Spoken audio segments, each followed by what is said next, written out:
आहार्य सत्संग को कथा प्रसंग, कथा प्रसंग ये जो सुन रहे हैं तो सुन क्या रहे, वही सत्य के संबंध में। वो सत्य क्या है? सत्य का संग होने से क्या मिलने वाला है? सत्य से दूर रहेंगे तो क्या होगा? और सत्य बताने वाला जो है, अगर वे सत्य को जानते हैं तो वे सत्य पुरुष कहलाते, वही है सत्य पुरुष। जो जानते हैं वही न बताएंगे। गाड़ी की पत्ती कुछ गड़बड़ हो तो गैरेज में एक आदमी को इशारा किया तो दौड़ के आया, तो कहा कि पत्ती गड़बड़ है, वो तो ठीक ठाक कर दिया, 50 रुपया दिए। चले भागलपुर से खट खुट की आवाज है, चले आए पीर पैंती है उस पार में, बाराहाट पहुंच गए। तो फिर एक गैरेज वाले को कहे तो आके देखा, कहा कि बाबा उल्टे पत्ती लगा दिए। तब बोले भैया 50 रुपया लिया है उल्टे लगाने का, तुम सीधा करोगे तो कितना कर वही लेंगे 50। तो उल्टा लगाने की ये 50, सीधा करने में 50।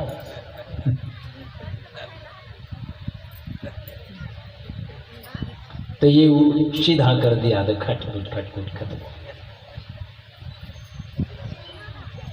तो ये सत्य का ज्ञान देने वाला, कुछ है मिस्त्री असत्य का ज्ञान देने वाला। अरे वहां का शराब एक नंबर है, वहां का गांजा बढ़िया है, माने यही सब बातचीत चलती है इस गैंग में, है कि नहीं? तो उस गैंग में जाके बैठेगा तो क्या आप सुनिएगा, सुनते सुनते वैसे ही खोपड़ी हो जाएगी आपकी। तो कहाँ चल के अपनी बुद्धि को लगावे हैं?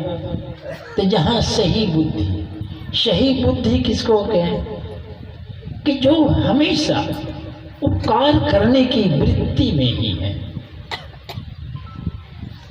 हमारे स्वामी दयानंद जी महाराज आर्य समाज के प्रवर्तक,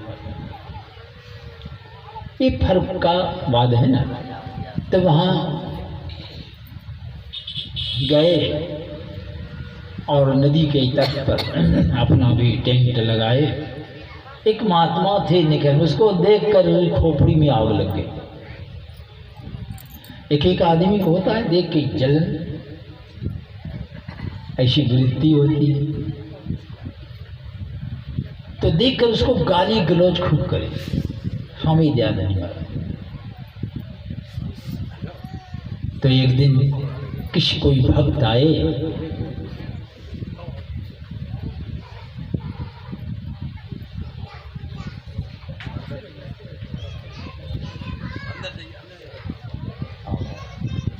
अंदर में है बात।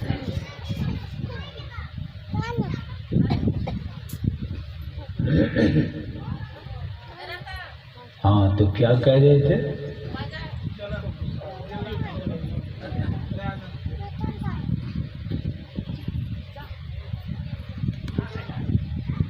तो एक टोकरी कोई भक्त लेके आए फल। तो स्वामी दयानंद जी अपने एक शिष्य को कहा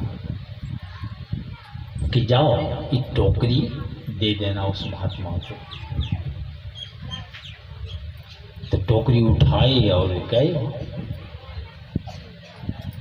तो कहा कि स्वामी जी आपके लिए भेजे।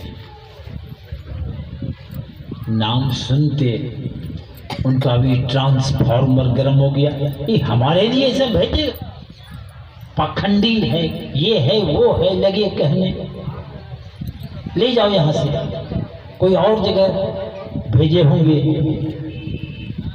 बहुत आग्रह किए तो नहीं लिए, टोकरी लेके आ स्वामी जी के पास। कहा कि वे नहीं लिए। कहा कि नहीं कहना उसको कि रोज जो गाली देते हैं, अमृत की वर्षा जो करते हैं हमारे ऊपर, उसमें आपकी शक्ति छीन होती है, इसीलिए स्वामी जी भेजे हैं कि शक्ति बनी रहे। फिर टोकरी लेकर के गए। कहते महाराज आप ही के लिए ये फल भेजे हैं। स्वामी जी कहते हैं कि रोज जो अमृत की वर्षा करते हैं वे महाराज जी, इसीलिए भेजे हैं कि वर्षा करने में माने कमजोरी नहीं हो, शक्ति बनी रहेगी। वे महात्मा जी आए और स्वामी दयानंद जी के चरण पकड़ के कहते महाराज मैं नहीं जानता था कि आप इस तरह के आए हैं, क्षमा मांगे।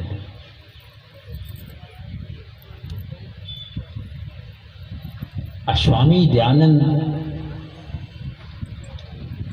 के भोजन खिलाने वाले रसोइया जो थे उसका नाम था जगन्नाथ। विरोधियों ने, सबका विरोधी थे दुनिया में, जिसकी चलती होती है तो टांग खींचने वाला भी ढेरी पैदा हो जाता। अगल बगल किसी का 2 तल्ला 3 तल्ला खड़ा होने लगता है तो फिर सबका देखिए परेशानी आती है। और कैसे उज्जर लगाओ, ऐसी सब समाज में देखते ऐसी वृत्ति होती है। तो विरोधियों ने उसको प्रलोभन दिया कि तुमको ये देंगे, इतना देंगे, उतना देंगे, और प्रलोभन में आ गए। स्वामी जी रात में सोने वक्त एक गिलास दूध पीते थे, वही दूध में शीशा पिसा हुआ पूरा दाल मिला था। स्वामी जी को हाथ में दिए गिलास पी, पेट में गया, अतड़ी तो ऐसे ऐसे चलती है, अतड़ी छलनी होने लगी, पेट में दर्द उठा। स्वामी जी बुलाते हैं कि तूने क्या किया है, अब तो मैं बचूंगा नहीं, तुम रात भाग के नेपाल चले जाओ, क्योंकि सुबह होने पर तुमको बचने नहीं देगा लोग। पैसा नहीं है तो सिरौना से रुपया का तोड़ा निकाला और हाथ में पकड़ाते हुए कहते तुम रात भाग के चले जाओ नेपाल, नहीं तो बचने नहीं देगा तुमको। लगा स्वामी जी का कितना बड़ा उपकार कर दिया और रुपया का तोड़ा इनाम में दे रहा है। वही रसोइया चरण पर गिरकर फूट कर रोने लगा। कहा भागो, आखिर वे रात भाग के नेपाल चले गए। स्वामी जी दुनिया से चले गए। ये संतों का हृदय कैसा होता है, धैर्य के कितने धनी होते हैं, अपने जान की चिंता नहीं होती है, दूसरी की चिंता करते। अब जान देख लीजिए, अब इससे और क्या हो सकता है। अंतिम घड़ी है, दुनिया से विदाई होगी। ईसा मसीह को कील ठोक दिया, लटका दिया। वे भगवान से प्रार्थना करेंगे, प्रभु ये नहीं जानते, इसको क्षमा कर दे। ये संतों की ऐसी वृत्ति होती। तो जो सत्य को पाता है वही सत्य पुरुष होते हैं। असत्य सोई जो बिनसे नहीं, सत्य उसी को कहते हैं जिसका विनाश नहीं होता है, जिसमें कोई परिवर्तन नहीं होता है। जब परिवर्तन होगा तो एक दिन खत्म हो जाएगा। वे सदा से हैं, सदा रहने वाले, उसका जन्म भी नहीं होता है। अगर जन्म होगा तो भगवान किस कहते हैं, जातस्य ही ध्रुवो मृत्यु ध्रुवम जन्म मृतस्य, ये मौत ध्रुव निश्चित है। तो मरिएगा तो जन्मिएगा तो मरिएगा। नहीं जन्म जागो, नहीं मृत्यु जागो। नहीं 10 न 24 अवतार जाओ, ये गुरु महाराज कहे। ऐसे है परमात्मा जिसका जन्म नहीं होता तो वे मरते भी नहीं हैं, वे कोई अवतार नहीं लेते हैं। राम आए कहाँ गए, शरीर छोड़ गए, तो भगवान भी मरते नहीं। एक विश्व में है परमात्मा, जैसे कि ये आकाश देख रहे ना, समझिए जरा, आकाश इसको महादाकाश बोलते हैं, और ये समियाना टांग दिए, ये पट हुआ पर्दा। अब इसके नीचे जो आकाश तो पर्दा टांग के अब बाहर से आकाश ला के इसमें रखे हैं क्या? आकाश तो पहले से ही, आप क्या किए, खंभा खुट्टा गाड़ के बांध दे के पर्दा दे के, आकाश तो पहले से है। जैसे ही घर है, आपने दीवार खड़ी की, छत की ढलाई हो गई और घर बन के तैयार हुआ, घर के अंदर जो आकाश आ गया उसको मठा आकाश कहते हैं। मठ के अंदर का आकाश का नाम क्या पड़ गया? मठा आकाश। और मकान के बाहर चारों तरफ जो आकाश है, ऊपर नीचे तरफ, उसको महान महदाकाश कहते हैं। और उस घर के अंदर एक घड़ा लगा, घड़ा के अंदर जो आकाश है उसको क्या कहेंगे? घटा आकाश। आई पट के अंदर है जिसको पटा आकाश, छत के अंदर है तो मठा आकाश, और जो भीतर बाहर सर्वत्र है वो महदाकाश है। तो वैसे ही परमात्मा अनंत है, सर्वत्र है, हर जगह है, कहीं खाली है ही नहीं।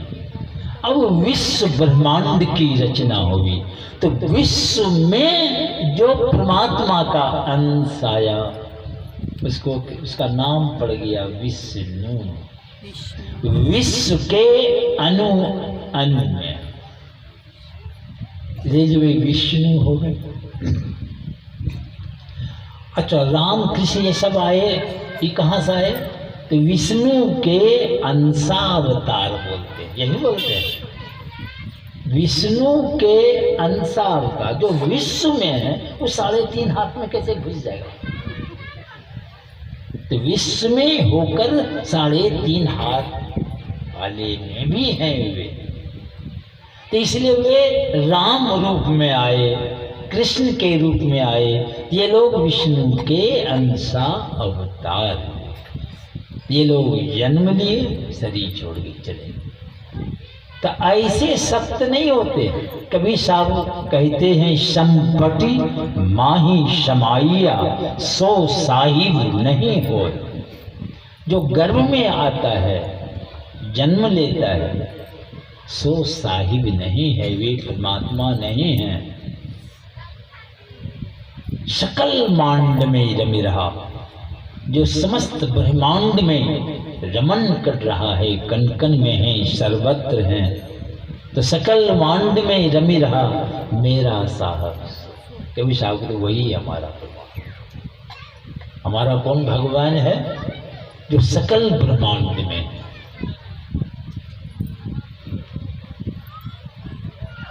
सर्वगुण की सेवा करो, और निर्गुण भी है, निर्गुण भी, जो व्यापक भी है, व्याप्त भी है। जैसे आग का गोला, लोहा का गोला, उसमें आग घुस जाता है नहीं, तब ना लाल हो जाता है गोला, व्याप किया आग से। तो परमात्मा जो है वे सब में भी है, उसमें भी सब है।